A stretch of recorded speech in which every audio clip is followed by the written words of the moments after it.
Hi everybody, we are back and ready to do Strong at Home workout number 14. So remember, if you're new to this channel, feel free to check out my website www.projectstrong.ca to find out what we're all about and strength and conditioning for older adults. So for today's work, we are going to need our Theraband. We're going to need a bucket or a backpack that we can load up with weight. We're going to be using that for some sumo deadlifting. And we're also going to need a jug or a kettlebell. When I say a jug, a laundry detergent jug or your windshield wiper jug, something that's got that handle on it and a good tight lid that you can load up with liquid or sand, or kitty litter is another really great example that I know some of you out there have been using, which has been very successful for some of you. The other thing that you are going to need today, if you can, is a timer. And in the link below that describes what we're doing today, I will include the link to the gym Flex Timer app that we use when we're actually in the gym. And you're going to set it on rounds for our workout, which I'll explain when we get there. But the link is below if you don't have that timer already, and you can download it for free onto one of your devices, whether it's your tablet or your phone. Okay, so today for our warm-up, we're going to start with toe taps. So we're going to progress through our list. We're going to do 2 rounds of the exercises in our list today. So we're going to do 10 toe taps. So I've just got a piece of masking tape taped on the line, and I can use that as my target. So I'm just unweighting my feet so I can toe tap like this. Some of you can add the hop into it, so a slightly different pace, and some of you will go a little faster. Okay, you work at your pace. You'll do 10 toe taps. Then you're going to take your Theraband, and we're going to use our Theraband for our hinge warm-up, which we're using in our Sumo Deadlift today. So you're going to lay that Theraband on the floor, step 2 feet onto it, firmly on the Theraband. I'm holding onto the Theraband in either hand. Make sure you've got a nice good grip. So we're going to practice that hinge. We're going to do 10 hinges. So this is our primary movement for bending over to pick something up. So tall spine, tight belly, hip goes back, arms just move into a straight line. I should feel that gentle stretch in the back of my hamstrings. My knees should be essentially locked or slightly soft but not bent. Okay, knees are essentially locked, and then I stand back up. Hip goes back, repeat the motion 10 times. I'll turn to the side so that you can see it a little bit better. So hip goes back, flat back, arms go straight down, so there's some slack in that Theraband. I feel that tension in my hamstrings, the back of my thigh. Stand up, a little glute squeeze at the top. So we're going to progress through 10 of these, just hinging over. Those of you who come to class, you know that sometimes I call this that drinking bird. The little bird that sits on the edge of a cup and it's like drinking in the water. So can you picture the drinking bird just hinging over? So 10 of those. Then we're going to go to a banded walk, still standing on that band. A lot of the time in the gym, we'll use a monster band that goes around our knees, and we're focusing on getting our knees out. I want you to maintain that focus, knees out. A lot of you don't have a monster band at home, but you do have a Theraband. So the trick to using a Theraband with this is make sure you lift your foot up, then step, place your foot down. Don't slide your foot along the floor, or you run the risk of ripping or snagging your Theraband. Another option, if you're comfortable with it, or if you have different Therabands, you can take one Theraband, make a loop, and tie it to put around your knees. But for those of you who only have one Theraband, this will work. So we're in that same position we were with our hinge. We're going to go into almost like a quarter squat. And here's our banded lateral step. So I pick my foot up, step it out. So So there's my squat stance. Knees are out. I'm not letting my knees collapse in. Pick my right foot up, step it in just slightly. You notice the space between my feet. I don't bring that foot all the way in. So pick it up, step out, step in, step out, step in. So I don't want to bring my feet all the way in. So we're going to aim for 10 to 20 steps in one direction, then 10 to 20 in the other. So we should be starting to feel this in our glutes. We won't feel it perhaps as much as we might with that banded walk when we're driving our knees out, but you will definitely feel that. So from there, we're going to unhinge out of that. We can set the Theraband off to the side, and we're going to go to 10 Cossack squats. So this is that really wide straddle stance. So it's wider than our squat stance, wider than our sumo stance. Our Cossack squat is our widest stance that we feel we can get into. So from here, we're always thinking about that tall spine, proud chest, shoulders widen down. Hips are going to go straight back, and then I'm going to shift to one leg. So I'm going to shift over here to the right. So some of you have good balance. When you get over here to the right, lift that left toe up. That's just going to add a little extra inner thigh stretch. If you feel your balance isn't good enough, then you can keep that foot down. But you're going to press back through that outside leg, stand up. Hip goes back, shift to the other side. Again, if you can lift the toe up, great. If not, come back up. You notice we're trying to keep our chest up through this motion as much as we can. And we're going to go down to our depth. Everybody's depth in this will be very different. I can get very low. Some of you might not be able to get that low. Some of you may only get to here, and that's okay. It might just be that slight little shift, driving through and back up. So 10 of those. So we're going to go through 2 rounds of that. So once you've finished your 10 Cossack squats, you're back to your toe taps, then your banded hinge, then lateral monster walks with that Theraband, 10 to 20 feet, and then 10 Cossack squats. And that's your warm-up for today.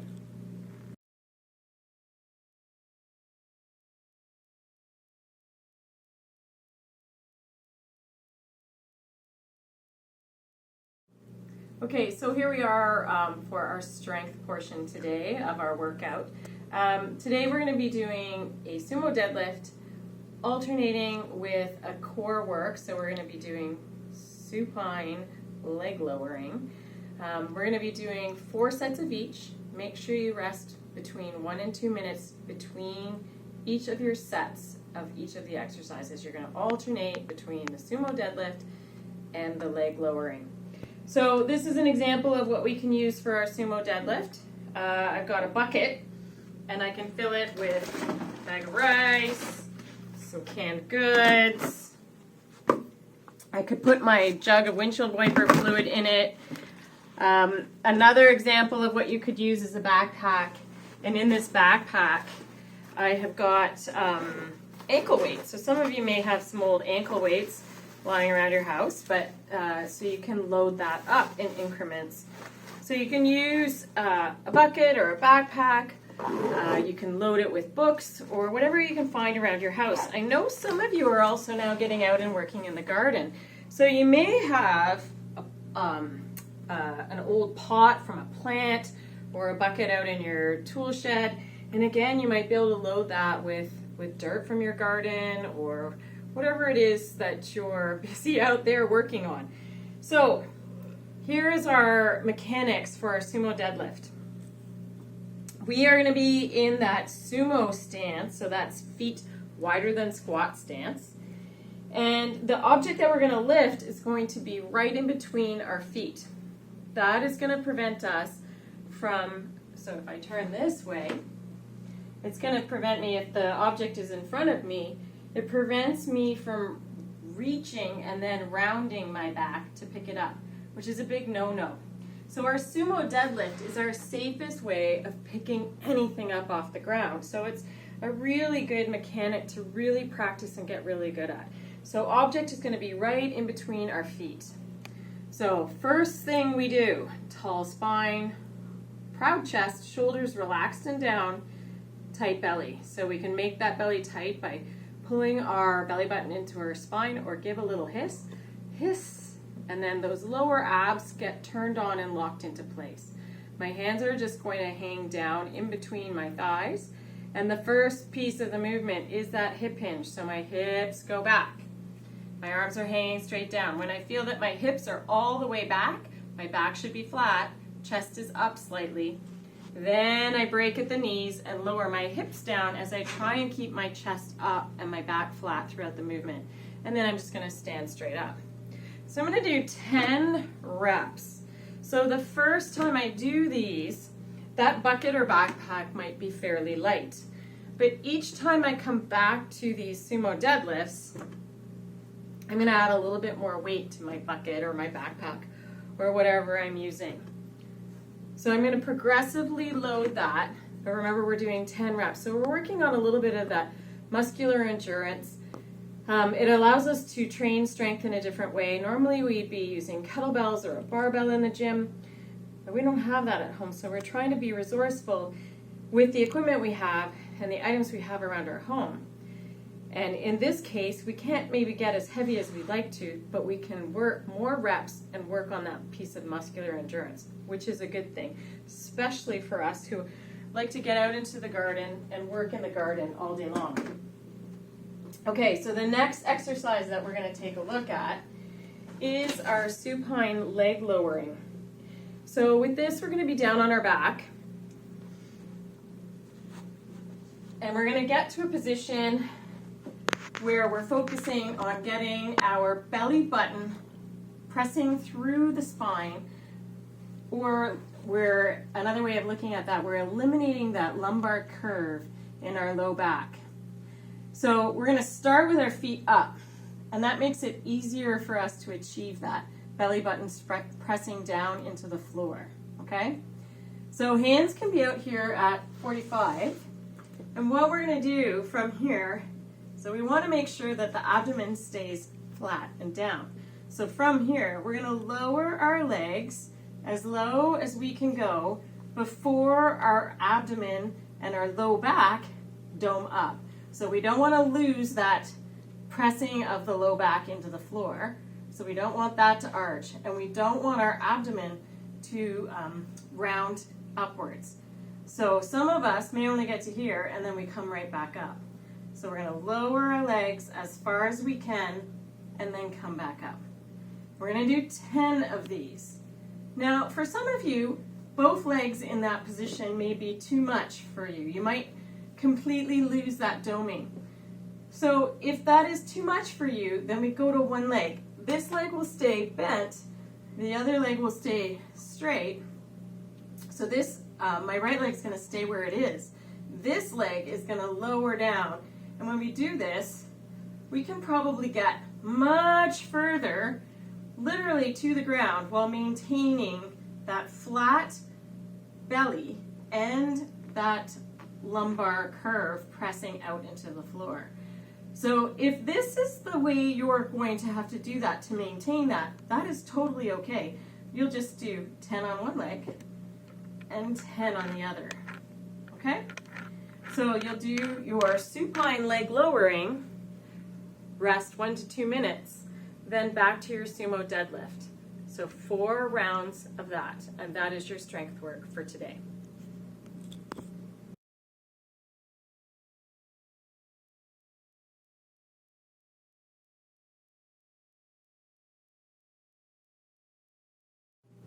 Okay, so now we are into our conditioning workout. This is where you may want to use that Gym Flex Timer app, so say the link below. So what you're going to be doing for this workout, I have a list of 4 exercises. You will do 1 minute of each exercise followed by 30 seconds of rest before you progress down the list to the next exercise. Once you've completed the 4 exercises, you're basically going to end up with 1 full minute of rest plus the 30 seconds of rest that would come with those intervals, so it'll give you 2 minutes of rest. Then you're going to repeat the whole list again. You're going to aim for 2 rounds of this. Those of you who want a bigger challenge, you can certainly move on to 3 rounds of this. So your first exercise is 1 minute of squats. So we're in that stance where our feet are just outside our shoulders, and we're just doing body weight squats for 1 minute. So hips go back and down, our arms can go out for counterbalance. We keep the belly tight to keep the chest up and the spine neutral. So you're going to work at your pace on the squats. Some of you will move slowly through those squats, and that's okay. Some of you will move much faster. Keep in mind you're doing it for 1 minute. Then you're going to get a 30-second rest before you move on to the next exercise. Remember with the squats, you're going to your pain-free depth. So some of you, it may only be here, and you know who you are. Some of you are working on getting lower because you don't have hip or knee pain, and that's great. Okay, so our next exercise in the list after your 30 seconds rest, you have an option. You can do step-ups. So on your staircase, in my case, I have a little mini Reebok step, so you're just going to do 1 minute of step-ups. If you don't have stairs in your home or you don't have access to something sturdy to step up and down, you're going to tape a line on the floor or pick a line on the floor, and you're going to do line hops. And with our line hops, we have lots of options on how we do our line hops. So we can do a 2-foot jump over, turn, 2-foot jump back. So we can do 2-foot hops. Some of you, that 2-foot hop may be challenging, and if that's you, that's okay. We have an option for you. You're going to do a pony hop. So it's 1 foot over, the other foot follows. Turn, 1 foot over, the other foot follows. So each time, if you want to, you can change the foot. That's going to make your brain think a little bit about it. So here I lead right foot, here I lead left foot. Some of you will be more strong or confident always leading with the same leg. Or you might have a little knee pain if you lead and land with a certain leg. So figure out what's going to work best for you. If the line hops are too much for you, you get knee or hip pain, then you can just go back to the toe tap that we did in our warm-up, whichever version of toe tapping works for you. So you're going to do 1 minute of that. At the end of the 1 minute of line hops or step-ups or toe taps, whichever one you've chosen, 30 seconds of rest, and then your next exercise is a shoulder tap plank. So some of you need to do your planks on a raised surface. So I've got my footstool here. I'm going to get into my plank position, making sure that I've got my glutes turned on when I'm set in that plank position. I want my shoulder right over top of my hands as much as I can. So what I'm doing here, glutes are turned on. I'm unweighting one shoulder or one hand and touching the other one. So ideally, I'm just looking down at my hands to maintain neutral spine, and I'm going to do 30 seconds of a shoulder tap plank. If that's too much for you, then by all means just go to a plank hold. And again, with the plank hold, you can be on your hands or on your elbows. So for those of you who need more of a challenge on your shoulder tap plank, we can get down to the floor, and even our plank hold. Holding a plank down on the floor is much harder than doing it up on our footstool. So we can be down here on the floor, glutes turned on, unweight one shoulder. So that's our shoulder tap plank on the floor. We can just do a plank hold, focusing on squeezing those glutes. We can also get down to our elbows. So we are working on 1 minute. So if you need to rest in that 1 minute of a plank hold, take the rest and then get right back into the plank hold as quickly as you can, knowing that you still have 30 seconds of rest before you move on to the next exercise. So the last exercise we're going to do in our workout today is our kettlebell swing or our jug swing. So some of you have access to a kettlebell at home, so that's fantastic. By all means, use that. Those of you who don't, I love the idea of a jug that's got a handle on it with a good tight lid. In this case, I'm using windshield wiper fluid. Some of you might be using laundry detergent jug. You can also fill your jugs with other things other than fluid. You could fill the jug with kitty litter or sand or rocks, whatever you can find at home. Fluid is obviously the easiest thing. So, kettlebell swing. We're basically in our squat stance, so feet just outside our shoulders. Arms are hanging on the inside. Tight belly, tall chest. We go to a little quarter squat. So we're going to hike the jug back behind our legs, almost like we're hiking a football. Then we're going to stand up fast. So when we stand up fast, the kettlebell or the jug raises up a bit from the momentum that we generated from our hip. We're not lifting that jug up with our arms. It's the power in our hip that's getting that jug to swing high. And the more power we get out of that hip, the higher the jug will go, okay? So we're gonna do 1 minute of that kettlebell swing or jug swing. Once you get to the end of that minute, you will have 30 seconds of rest. If you're using the Gym Flex timer and you set it up the way I suggest you do in the link below, then you'll have 1 more minute of full rest plus 30 seconds of rest, then start the whole list all over again. So we're aiming for 2 rounds of that. Those of you who want to increase your challenge, by all means, go for 3. So if you like this video and you like my channel, make sure you subscribe to the channel, click the thumbs up, give me a thumbs up, Evan. Click the thumbs up below, feel free to comment, tell me how it went, and share with your friends. Thank you to Evan, my master cameraman. We had some technical difficulties today, but we've worked it all out, I hope, and we'll see you next time.